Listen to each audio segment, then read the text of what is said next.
What's up, y'all? Welcome to your safe space. I'm your host, RJ, and this is the Alive I Guess podcast. If you're new here, welcome. I appreciate you for joining. And if you've been here, welcome back. I appreciate you as always.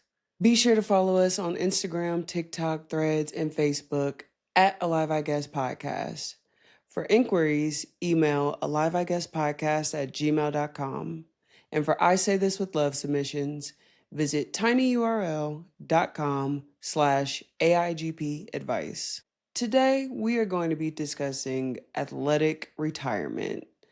As of this week, it marks 10 years since I retired from playing basketball, and so much has happened since then to this point now, and we're going to be discussing what kind of happens between that time period of going from athlete to regular person and all the ups and downs and learnings and unlearnings that kind of entails. I personally know a lot of people who have retired from sports, basketball, or any other sport like that, and know that they have gone through similar situations. And because basketball was such a big part of my life, of course, I have to talk about it and what that comes with when I didn't have that anymore. But before we get into that, you already know we got to do some gratitude. So if you are listening today, say something out loud that you are grateful for. And if you are watching, drop something below in the comments. Today, I am grateful for silence.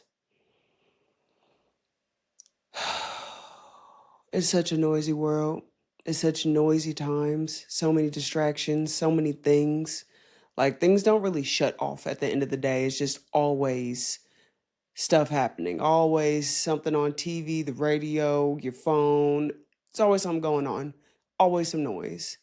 I appreciate the moments of silence internally, externally, just moments to not be distracted by anything or stimulated by anything. Just, it's very refreshing in such a noisy ass world. But all right, let's get into it, because athletic retirement be happening. Before we go any further, I just want to point out that I am wearing the greatest basketball player to ever play the game in the world, argue with your mama, the GOAT, Asia Wilson, and that's male or female. So it was only right, if I'm talking about the game that I love and meant so much to me, I had to rep the best to ever play it, obviously. But all right, if you have been following me, you know that I had used to play basketball for an extensive amount of time. I really spoke about it in my second episode, I believe, about my journey. But for the sake of starting fresh, let's just get into the whole thing. So, at 4 years old, this is my earliest recollection. I have a bunch of track stars or track and field athletes in my family. And so I was like, when I turn 5, I want to run track. That's what I wanted.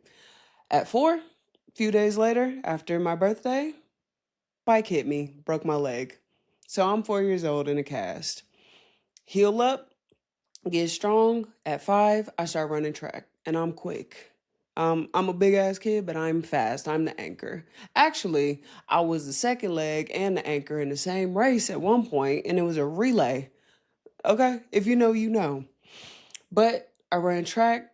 If you are a track parent, you know them track meets last all day in the heat, usually in the cold.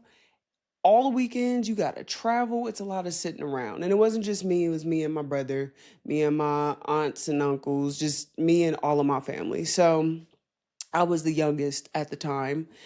And my mom's like, we got to find something else because I'm sick of I'm sick of sitting at these track meets. Understandably.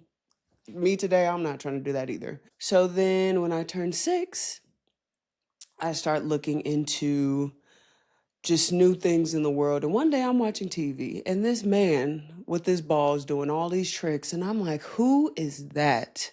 I want to do what he does. And on that TV was the greatest Allen Iverson.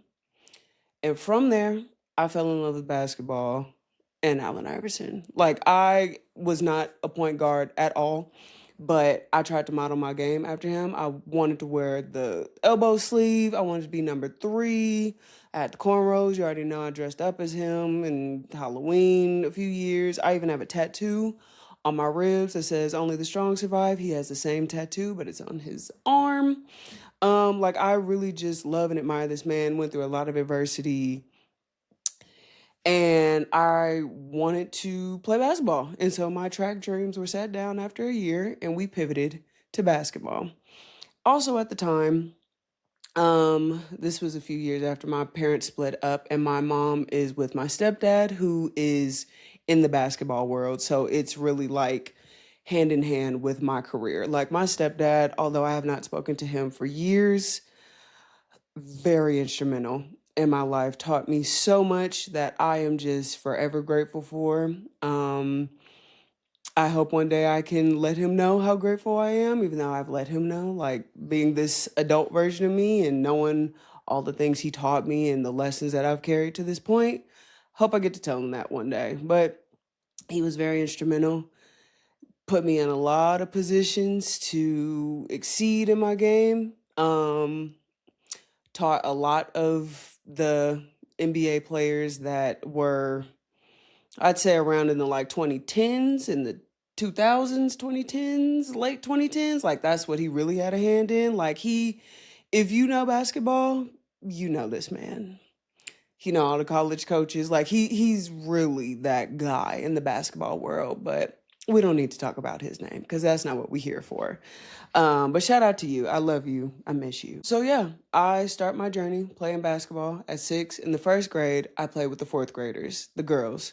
I also played at the Boys and Girls Club, but it was really like the Boys and Girl Club because it was just me. I'm out there giving y'all little brothers buckets. But I am a sensitive child. As we know, I'm a Pisces. And people would always pick on me. And I was real sensitive, easy to cry, but I'm still busting y'all ass on this court. So the first grade, me and the fourth grade girls, they were some bullies. And then playing with the boys at the Boys and Girls Club, they would always try and punk me, but like, I'm dogging you, little nigga. Get your skills up. That's not on me. But I dealt with that. And so pivoted away from that, started playing AAU, played up and practiced up a lot of the times, but kind of ran into that. And the funny thing is, one person in particular who used to be, she was older, I was younger. It was like a dynamic. I always kind of thought about that, and we wound up being cool as fuck. We cool as fuck today. And I was like, girl, you were so mean to me. She didn't mean it. We was young, but it's just interesting, this basketball world. I have stories for days about just people in basketball, but I played AAU for a number of years. I went to middle school. They wanted me to play so bad for my middle school team, but I did not give them the satisfaction because I was playing year round for years on the AAU team. I think I had like a month off. And then I turned 12, and you know, all your weekends, all your summers, after school, all of that is taken up. And at the time, I'm going back and forth between houses, and if I have to practice in one city and I live in a city that's 100 miles away, that's a very long, is it 100 miles? No, not 100 miles, but it's like 2 hours away. Like I live 2 hours away from where I'm practicing, exchanging through houses. Like it's a lot. And so I told my mom, I was like, I don't want to play anymore. Like I am tired of this commitment. I'm tired of not having my weekends. I don't get to hang out with people. Like I'm done. And she's like, okay, like I understand that. But we gon' give it a shot this one last weekend. And I was like, I could do that. Like, that's fine. So I wound up playing that weekend, and of course it was like the greatest weekend ever. We used to go on these trips and go-kart racing, go to the arcades, like the tournaments that we played at, the cities we played in were like big tournaments. So there was always something to do. It's actually hella fun, like the tournaments, but everything in between is like, bro. And we're not just playing a game a day. It's 2, 3 games on the weekend. Like, God bless the children. That is a lot. And I played this weekend. I got my fire back and I kept up with it. And so, put down AAU, start playing for my high school. Had a very successful high school career. Not from a team perspective, we didn't go to state or nothing like that, unfortunately, but I literally dominated in high school. Granted, the competition was lower. I grew up playing in the Bay, but we moved up to Sacramento and the competition wasn't as good. And a lot of the people that I grew up playing in the Bay in went on to play at these Pac-10, Pac-12 schools in the WNBA now. And that wasn't my trajectory because, that wasn't how it was set up in SAC. It's a little different now. It's a little better, but that wasn't how it was. But when I was there, I was putting up some numbers. It's beyond me. My jersey isn't retired, but I digress. So yeah, I had a very successful high school career. Wound up getting scholarship offers in my junior year, going into my senior year. Committed, that turned to a whole thing with the whole scholarship situation. I'll talk about that one day, probably on the Patreon, because that's a whole story in itself. So one summer in high school, I decided to play AAU again for 1 year because, again, my high school team doesn't get a lot of exposure, but people know who I am because I'm putting up these numbers, but it's not getting me to where I need to be to get some real offers. So I joined this AAU team in the summer and I get a scholarship offer, but this is the first and only time, like the only summer where my mom is not at my games. Let me say this. I played basketball for 16 years. 16 straight years. My mom, aside from this one summer, missed one game in my entire life. And like I said, I was playing every weekend. And when I got to college, of course, when I'm going out of state, she's not there, but she's logged in. So every game she could make, she was at, with the exception of one. Shout out to you, because that is a commitment. And I wasn't her only child. She got two others. So, and shout out to my little brother, because most of the time, especially in college, that game day opener was on your birthday. I love you, boy. I appreciate you. But this summer, I got this scholarship offer. My mom was not there on the road with me. And so I was like, I don't know how I'm going to perform. Like, my mom's not here. She can't stream the games. Like, she really just got to get, like, detailed accounts, like verbal accounts of how the game went. And that first game without her, bawled. I don't know if it was anxiety or what, but I was out there doing some things I didn't know I had the capability to do. Got a scholarship offer, and I went on one visit, fell in love, and committed. So senior year, I was committed. I just had to make sure I didn't get hurt again because my freshman year, I hurt my knee, no ACL, thank God. But my sophomore year, I broke my foot. So I'm like, just don't get hurt this senior year, please. So fortunately, did not get hurt. And then I go to college, and I have a successful collegiate career. Went through a lot of different things during my time. A lot of things that I learn and I reflect on, and I'm like, damn, like that's kind of difficult to go through. I remember there was a time when I was in school and I was just very lonely. Mind you, I didn't live that far from home, but when you're in that grind as a college kid, it's very difficult. Like, it's very demanding to be an athlete in school. And this was before you got paid to play. This is when you don't have enough time to go get a job to pay for things, but your scholarship don't cover you for the summer, but you got to be there in the summer. So how are you eating? Like it's a tough time. This campus is empty during the summer, during the winter, but you still there doing the study halls, doing the trips, and you land at 7, and as soon as you get back to campus, you got to go to class, and after class, you got to go to weights, and after weights, you got to, like, it's a huge commitment. And the fact that I did that for 4 years is kind of crazy to me when I think about it, just how demanding it is. But it instilled a lot of different skills and attributes in me that really I carry with today, for the good or bad, but we will get into that. And yeah, I played all 4 years, had a historical run.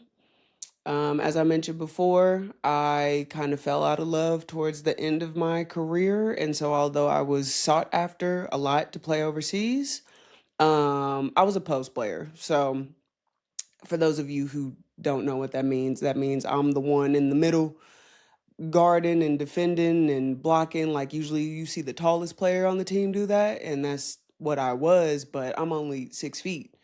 In the pros, the point guards dribbling the balls, they're 6 feet. So WNBA was always out of my league, low key. But overseas, I had a shot. But at that point, I didn't want to play anymore. So I stopped. I think March 8th, 2016 was my last game that I ever played.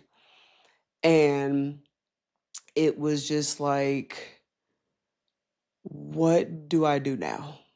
Now that I have this life without this thing that I've had since I could literally remember. I'm 22, feeling like life is just starting. And it's not just starting like fresh, it's starting from a loss, a deficit of an identity. It's like I have to completely undo who I am and rebuild myself into this new being, and I don't even know where to start. By the time I played my last game and my last semester of college, I was down to one class a week. I think I had like two, but one was online and one was in person. So I was really chilling. And that structure, it was gone. Like, I don't have the same people I was talking to, the same schedule, no more practice. I don't have to go to study hall like people who were coming back the next year did, which were majority of my friends because we're on the team. So it's like I can't kick it with these people as often because they still got to go to practice, but I'm done. You kind of lose this sense of value when people aren't checking in to make sure you're good because it's not for the sake of playing. So it really just gets really like quiet, and it's really a shock to the system because a few weeks before I stopped playing, I just hit this big record. And everybody was celebrating me. Everybody wanted to talk to me and take pictures and interview me and all this stuff. But now it's like nobody. The crowd goes silent. There's nobody on my line except for the people thinking I'm about to go overseas. But I'm like, that's not happening anymore. And people are offering resources like, yeah, when you graduate, come see me and all these things. That never happened. So it was really an adjustment of going from being like on top of the world, it felt like, to absolutely nothing and managing that. And nobody really prepares you for that. They try to set you up to be an adult in the world as best they can. They try to instill these structures in you as best they can, but there's still that adjustment when it's initially taken from you that you can only understand once you go through it. And so, as much preparation as my coaches tried to give me and my teachers and professors tried to give me, when you're in it, you just really gotta be in it and experience it yourself. I remember my first week post or into retirement. I'm trying to keep up with the gym. I'm still going. Everything's good because I'm like, I'm in the best shape of my life.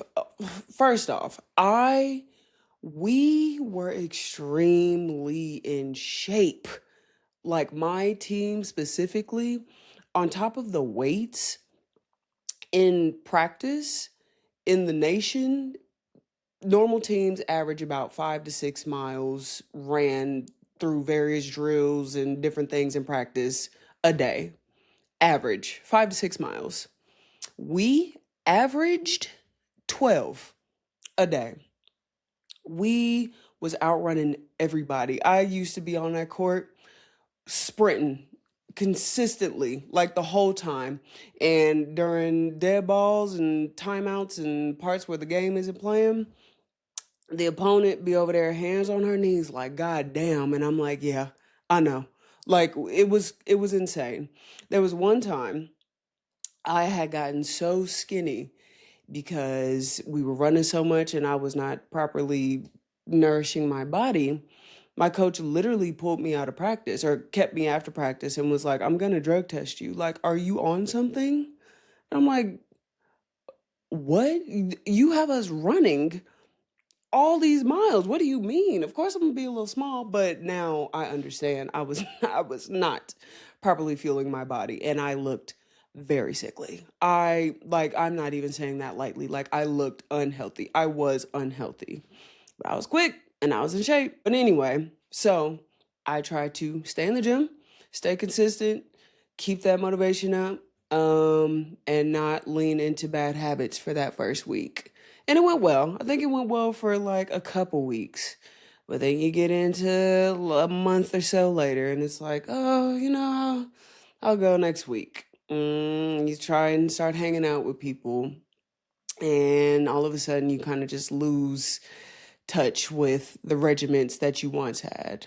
I'm still keeping up with school because, like I said, I only got one class at this point, and I'm knocking that out. Plus, I'm about to graduate, so I can't let it slip too much. But yeah, it because of the way in which I lost my appreciation and value and love for the game, I kind of like set it down and like didn't want to look at it because it was hard to walk away from, one, but two, at the end it got like a ugly relationship with it. So I'm just like I need to leave it alone. And I did. And it didn't really hit me that I was done until we had like our end of the year banquet. And I'm up there giving my speech and I'm just like literally like, oh my God, it's over. And that was when like the negative emotions kind of started after that. Because I was still trying to hold on. I'm still going to the facilities and working out, going to class. Like I'm not in practice, but that also wasn't unusual for the time I was in. Like during that time, once you're done with the season, you get a couple weeks to yourself to recoup. But the fact that there was no going back in a couple weeks was like, what do I do? What does this mean for me? Like what does the rest of my life look like? So there was absolutely a shift with my body and my relationship to it and my work ethic and relationship to what success meant for me. So my body was essentially like an instrument. It was used to fulfill this role in this job to help pay for my education. And that's how I treated it. Like I only took care of it when it came to basketball. I wasn't getting mental health resources. I fed it enough to where I could go and play. I worked out, I drank water at practice, but like in terms of taking care of myself, I had no clue what that looked like. So, of course, I gained some weight after playing. I think I gained like 20 pounds after. Um, but also I kind of naturally, that was not the size I was supposed to be. Like that was unhealthy. So I think I just got up to like my regular weight after. But that was an adjustment because that wasn't a weight I was used to being because I was always running, always practicing. So on top of that, all the structure is gone. I don't have anything to put this structure into, and I don't know what to really do with myself. I don't have a lot of class to really put a focus into. I'm not going to get a job because I'm about to leave here in a couple weeks and go back home and kind of figure out what I'm going to do. Plus, I've never had a job at this point. Like, I don't even know what I want to do.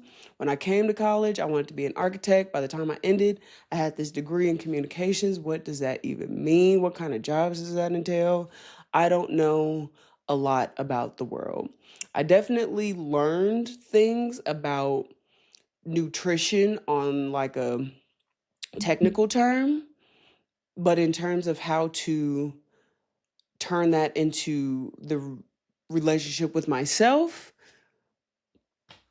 I didn't know. It took me literally like last year to really learn these things on my own, but it came from the seeds of things I learned during my time as an athlete. But like, I didn't know anything. They told me to eat this and show up here and take this supplement and run these miles and lift this weight and execute this drill and this play and good to go.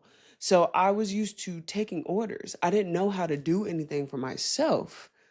It literally took me like this past year, 2025, which was 9 years after the fact of me ending my career, was the time when I finally got to a place where I was able to teach myself things for myself. I'd gotten so used to that life that I lived for 16 years, because even before college, like, I was an order taker from my stepdad. He knows what to do. Why wouldn't I listen to this man? So whatever he said, went. We're going to play on this team? All right, let's do it. You need me to go to this camp? All right, let's do it.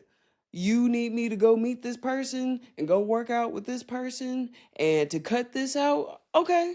But I'm not really putting the pieces in place and understanding. I'm also a kid at this time, the importance of it. I think it's also important to note during my time as an athlete, my level of discipline was not that high. It really wasn't. I wish my level of discipline was better, but I was such a good order taker. Like, you told me to do it, I did it. You didn't tell me to do it, I wasn't gonna do it. You know, those optional things, I was opting out. Like, and I know I could have been so much better than I was. I was naturally a great player. If I would have paired that with discipline, I was a hard worker, but hard work on my own without being told, if I could have added that element, oh, I would have been even better than I was. That's kind of a piece I hang on to now. Like, damn, I wish I would have, but you know, we live and we learn. So I've definitely changed since then, but I yeah, just followed orders, and so I didn't know how to do for myself. And it took me all that time to get to a place where I did learn how to do things for myself. Another thing I had to unlearn and learn is how to listen to my body. I have what is called a discoid meniscus. And what that means is, like, meniscuses are the cushions in between your bones, your leg bones and your knee, so that your bones aren't just grinding up against each other. Normal meniscuses are shaped like a C. So it just kind of sits on the bone and leaves a little room in the middle. Mine is shaped like a disc. So it's filled in like a hockey puck. That caused issues in my knee. I was born like that. I had knee problems all through college. And there was a point where I'm like, yo, like, certain exercises, even to this day, like, I can't do because I don't have the range of motion in my knee. And it hurts, like, physically. And I told my coach, like, my knee hurts. I had to get surgery my freshman year, after my freshman year, because I was having knee problems. And this is after that point. I'm like, yo, my knee is hurting. And she looked me in my eyes and she said, no, it doesn't. It's all in your head. And I was like, oh, you're right. Now, some of it, it's like, okay, yeah, I could play through. But I took that and ran with it for years. So any sort of pain, mental, emotional, physical, that I had, I'm like, no, I don't. I don't feel nothing. And that is a dangerous game, especially when you feel these mental health things coming up, depression and stuff, what kind of happened in 2018, 2019 that I talked about.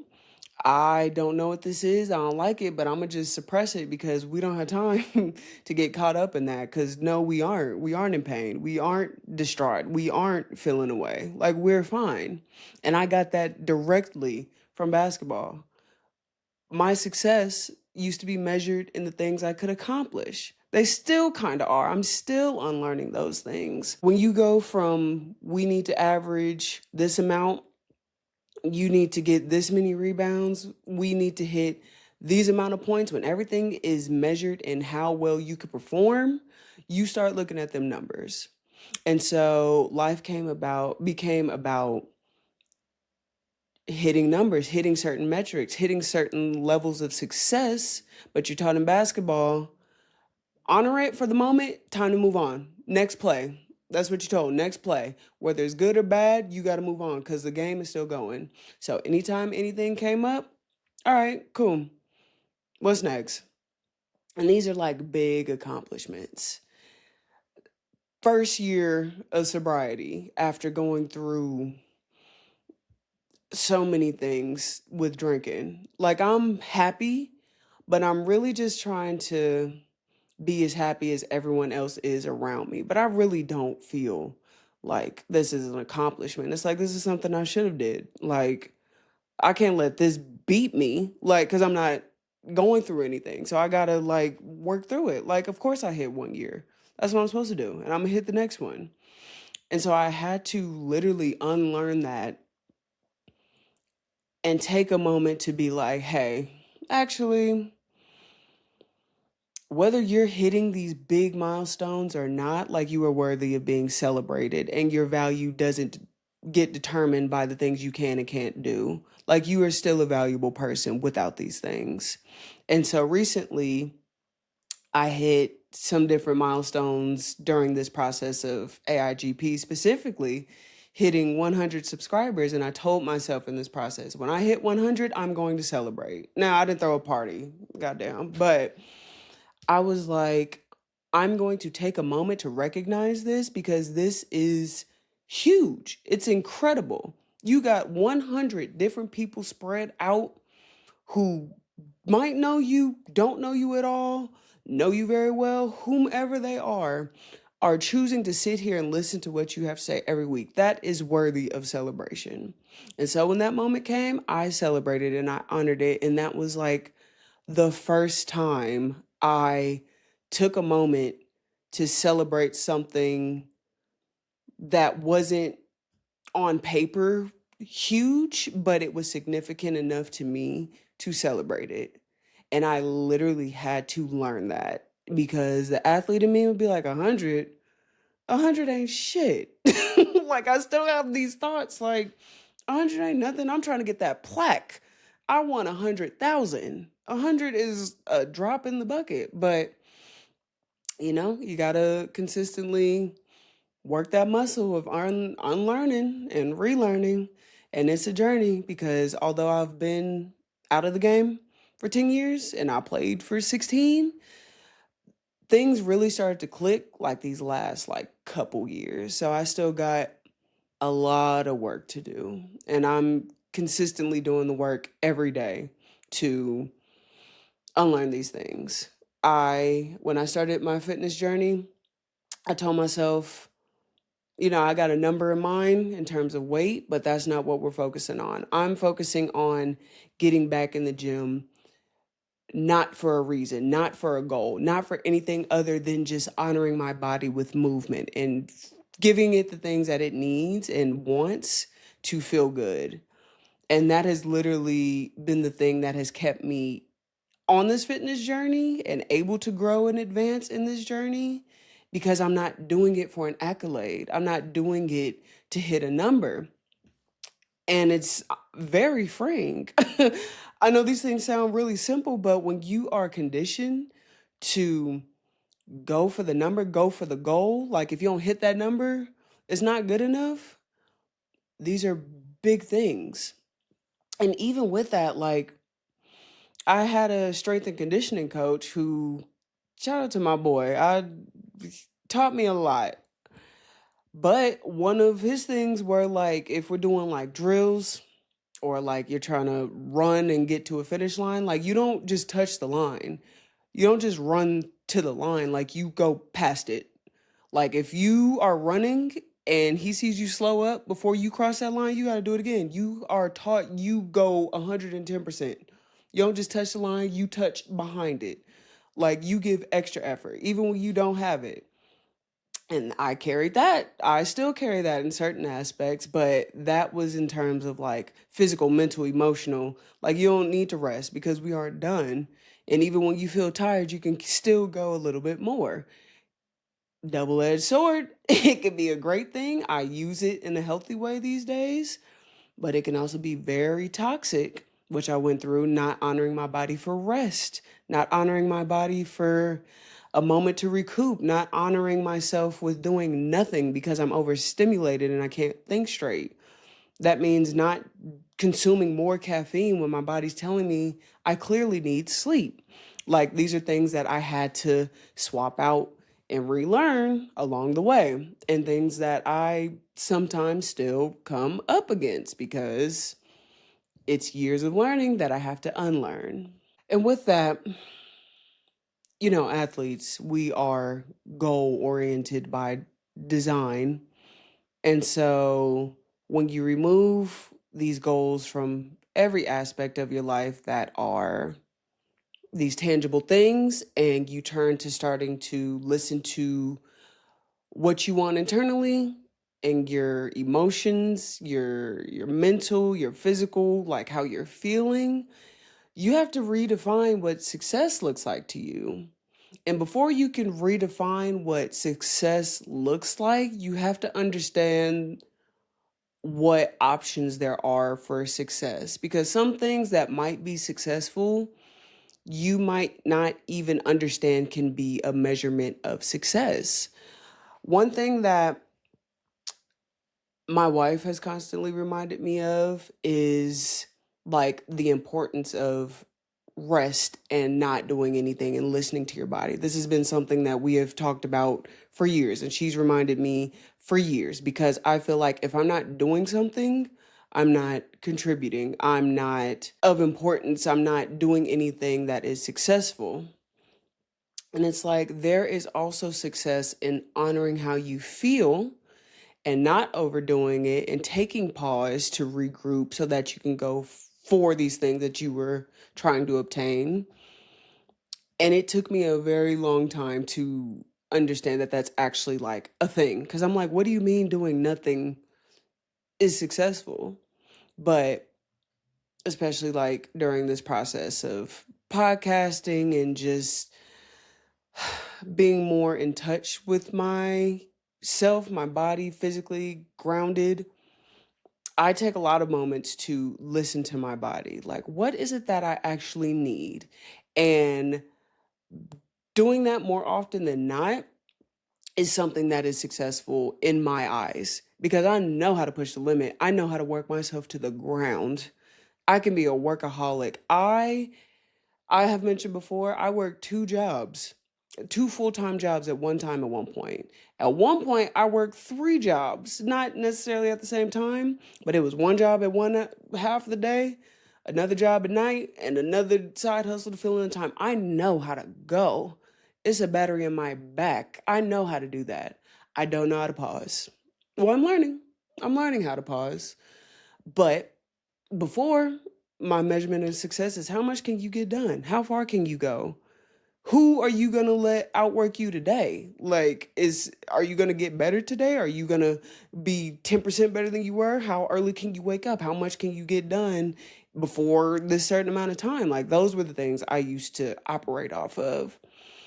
And now it's like, how did you show up for yourself today? What did you do to refill your cup? How much screen time did you consume? And is there times where we can cut back on that? Did you eat today? Did you drink some water? Did you get outside? Have you spoken to your friends? Are you not dodging people and building community so that your mental health is intact? These are the things that I look at as successful today. On top of external monetary things, and I still have growth metrics and different things that I want to accomplish, but that's not like the focal point of my world anymore. I have moved away from wanting to be a person who just accomplishes tasks. Like, I want to have an experience and have a life that is full of many different things, many different moments. And if you find yourself always like focused on a task, you are missing so much more outside of it. Like, there's so much more going on in the world, but if you're like this, you aren't seeing that. And I spent so long like this, and it took me a long time to just kind of like widen my view and understand that there is more to life. And I'm still unlearning these things, because one thing about athletes, they really get it drilled into your subconscious. And I've been doing this since I was 6 years old. That's core beliefs, core memories. So it takes a lot of work. Like, it's a real life thing to do that process of unlearning and redefining yourself as a person. Because a lot of times, because of my height, because of my stature, a lot of people be like, "You play basketball, huh? Or you used to play basketball. Or what team do you play for?" Just assuming. And, I still get asked that. But before, that was just kind of like what I led with. I was always in athletic clothes, always watching basketball, playing basketball. Like, I'm I'm living it down. And so now it's like I'm RJ, the person, before I'm a wife, before I'm a podcaster, before I'm anyone's child or sibling or anything. Like, I am me. I don't want to be anything else above myself ever again, because I spent a lot of my life living that way, and I don't want to get lost in an identity like I was before. So RJ is always going to be my first priority in all that I encompass and all that goes into being me. But I am RJ, who is also a wife, a podcaster, entrepreneur, child, sibling, baddie, all these things, but none of those things come before me. And if I didn't have the experience of being the basketball player named RJ, I wouldn't even have that understanding that no identity is above who you are as a person. And so I know the value in being the person above the player. So who am I now? Although I have not played for 10 years and I put down basketball for so long, I couldn't watch it, I couldn't talk about it. I now enjoy watching women's basketball, college and professional. I have such a higher IQ now because I have an appreciation for it more, that I can actually like get into it and watch it. And it's something that like has fixed this part of me, like this inner part of me from a younger version of myself that I really needed. I am a wife, as y'all know. I'm a person who values their mental health. I am now a person who is actually into fitness without doing it for the sake of playing a sport. I'm a person who is very introverted, but I'm getting better. I'm getting more social. Um, I'm a friend who likes to show up for those that I love and support and be the person that people lean on when they need support. I'm someone who also enjoys taking moments to themselves. I like to draw. I like to build Legos. I like to do puzzles. I like to color. I like to play with clay. I like to go on walks. I like to eat. I love some coffee. Any coffee brands want to send me something? I could do a little segment on here for you. I love coffee. I love candy. Sour candy specifically. Tart, tangy, love it. Trying to stay away from it cuz better healthy decisions, but I love me some candy. I'm a person who enjoy spending time with their siblings. Oh my God, my siblings are my best friends on all sides. I could kick it with my siblings every day, every single day. I love kicking it with them. I love kicking it with my wife. I love kicking it with my cats. Like, I'm just like, a person who gets to be now, and I love this version of myself that I am because it's not for the sake of doing anything or being something to the world as a whole. Like, I can just be a person and not worry about how that's benefiting someone else. Like, I am fine with the person that I am. Are there things that I want to grow and change and continue to expand upon? Of course, you should always strive to be greater than you are. But in the words of the great fellow Pisces, Janae Aiko, is it strange for me to say that if I were to die today, there's not a thing that I would change? I've lived well. And I truly believe that. I have lived such a vibrant, colorful, triumphant life. And I'm grateful and I'm proud of the things that I've overcome. And I will overcome more and learn more and expand more as I go. And if that were to end today, I would be proud of all that I've done and who I've become and who I am in this moment. And that is something that my particular retirement has taught me, because to see where I've been and to see all that I've learned and become, I'm proud of that. I wouldn't trade that for the world. And I don't think that could have happened in any other aspect of life. Like, I had to really be stripped of who I was to become who I am today. And there are still things in me that I learned from basketball that I carry with me. My work ethic, my drive, not letting the ops outdo me, outwork me, people who are actually trying to stop me win, things that are actually trying to get in my way from me being successful, overcome me. No, no, I I don't bend, I don't break. I will forever carry that with me. I think that's just in me, but basketball reinforced that in me, and I'm going to live the rest of my life that way. And I'm grateful for that, because this world, like I said, can be so crushing. But I love basketball still. I love everything that it's brought me, and I'm appreciative for my time with it as a player, and I love being a spectator today. I miss the times of playing and the camaraderie and traveling and experiences and joy that I had during my time of playing, but just like anything else, good things can't last forever. And so, after 10 years, I can finally say, like, I'm at peace with where I was, how I ended playing, and all the strife and things that that came with. I'm grateful to anybody that I've ever met during my time of playing, whether I still talk to you or not. Some people I'm still very close to. Some people I have not spoken to in years, even though we were very close. I love my little self for enduring all that hard work that we had to go through to get to this point. And I hope that the person that I am today still makes that 6-year-old who was so just in awe of the game all those years ago. I hope I'm making her proud. And to my fellow retired athletes out there who have been through it, who went through the headache and the heartache and the stress of going through the process of becoming a regular person, I know what you're going through. If you're in your early stages, if you're still trying to find your footing, if you're still trying to develop an identity for yourself, listen to your intuition. Listen to what it is your brain, your heart, your mind is really trying to tell you.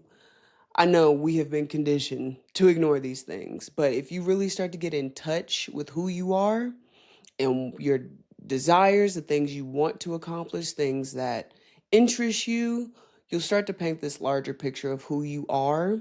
And that will in turn help you get down this process a lot easier, because you are literally removing the largest part of you and becoming a whole new version of you. But the beautiful thing is you can be anybody that you want to be, and it's all up to you. You don't have to do it for nobody else. So I wish you luck. I wish you well. And if you ever need anybody to talk to about it, I'm here, because I know what you're going through. Especially getting out of shape. But it's all right. Life goes on after ball. Ball ain't life forever. So find peace with it and continue on your journey. All right, you already know what time it is. It is time for I Say This With Love. And again, if you are interested in having your advice read during this segment, you would visit tinyurl.com/AIGP advice, and I will read your submission here during this segment. I'll try to keep this short. I, 29 male, love to cook. It's my love language. I cook for my family members and friends, and I love trying out new recipes. When my girlfriend and I started dating, I would cook often for her, and she likes what I cook. She didn't cook meals for me in that time, but I guess I didn't really notice because I didn't see her every day. And when we'd see each other, it wasn't always food related, like we would go to the movies and stuff and not dinner all the time. Or if it was a food date, we would often go out or I would cook. We recently moved in together, and I realized pretty quickly that she never cooks anything for me. I would make enough dinner for both of us most nights, but when I didn't, she would make dinner for herself. I initially thought maybe she didn't know how to cook, but she makes real dinners for herself when she does cook. Salmon with rice and broccoli, Korean ground beef, crispy pasta. I don't know what that is, but etc.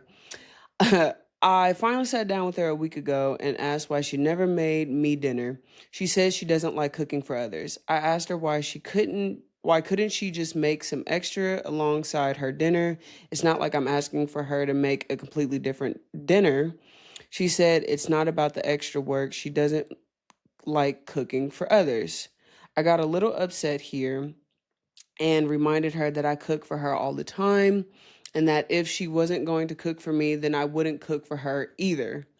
She simply looked at me and said, okay, and ended the conversation. So it's been about a week and I'm sticking to what I said. I'm only cooking for myself, but I have to admit I'm really frustrated and upset with the whole situation. I love to cook for her and it does feel like I'm punishing myself. She, on the other hand, seems unaffected.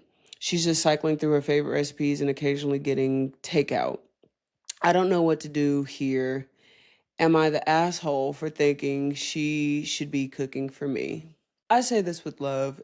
It sounds like there's something deeper to why she doesn't like to cook for people. Now, I understand being triggered by it because this is obviously your love language, like you said. I am an acts of service type of person. My wife is not. She is a quality time and physical touch type of person. And so most of the times, the ways in which we show our love language, we want that love language given back to us. I don't know what your girlfriend's love language is, but in my situation, I found myself getting frustrated because there was a time where it was like, I want acts of service too, but that's not her love language. I have all the quality time and hugs and kisses and stuff from you, but I want this because that's what I'm showing. And we had a conversation about it, and it was like, oh, that's what you want, which is why you're doing it, and vice versa. She wanted quality time and uh physical touch as well. So that's the first point. That's obviously not her love language. Maybe she does other things. I don't know how else she shows up in the relationship. Is she a cleaner? Does she take care of errands? I don't know the other ways. It sounds like this is the one thing you're focusing on. So, um, but I would just have the conversation with her, like, find out what her love language is. If you haven't figured it out on your own, I would ask. But also, it sounds like there's something deeper rooted in why she doesn't want to cook. Maybe there was a bad experience with the past partner or a parent or something in the past. But the fact that she's being really short about it and the fact that she does cook and doesn't want to cook for you, I think it might be something deeper. Now, how y'all operate y'all relationship is y'all relationship. If this is really like a deal breaker, then I mean, whatever. But I think once you have the conversation and get a better understanding as to why she is the way she is, that'll be more helpful for you. And then maybe y'all can have a compromise of it's like, okay, well, I will do the cooking. And maybe she'll be like, well, I can take up a full other area since I can't give you cooking. I don't know. I have just been in this situation, a similar situation, and I understand the frustration, but it really can just be like having a conversation about it and getting some more context around it and potentially like setting up a situation and an arrangement that works best for both of y'all. That works. Cuz sounds like she's holding this line with not cooking, and the fact that she does cook to me feels like it's not like she is not cooking to be difficult, like there's something else. So hopefully you can get that context. I would say maybe have that conversation sooner than later, so the resentment and the, I don't want to call it pettiness, but you holding your line with not cooking can like end sooner, because that just creates conflict and that exacerbates the problem, and that turns into a whole other thing. Because I could be petty, or I used to be petty myself. And so I get it. I've been down some petty lanes myself. Um but it's like ultimately you're in a relationship with this person. You want to enhance each other's lives, and so maybe y'all can come to that once you sit down and talk. But I hope that all works out, because I get the frustration. And just because of the answer that she gave, it feels like there's something else. So hopefully you come to a resolve with this. All right, y'all. That is all for today's episode. As a reminder, be sure to follow us on Instagram, TikTok, Threads, and Facebook at Alive I Guess Podcast. For inquiries, email aliveiguesspodcast@gmail.com. And for I Say This With Love submissions, visit tinyurl.com/AIGP advice. We are officially in March, which means the 6 months of free exclusive Patreon access is over, but you can still sign up and be a part of the homies for just $7 a month. So go on there, check it out, look at all the different exclusive content that we have up, and follow along for more. But all right, y'all, I appreciate you for joining. And as always, I'm RJ. This is the Alive I Guess podcast, and I'll see y'all same time next week. I'm alive.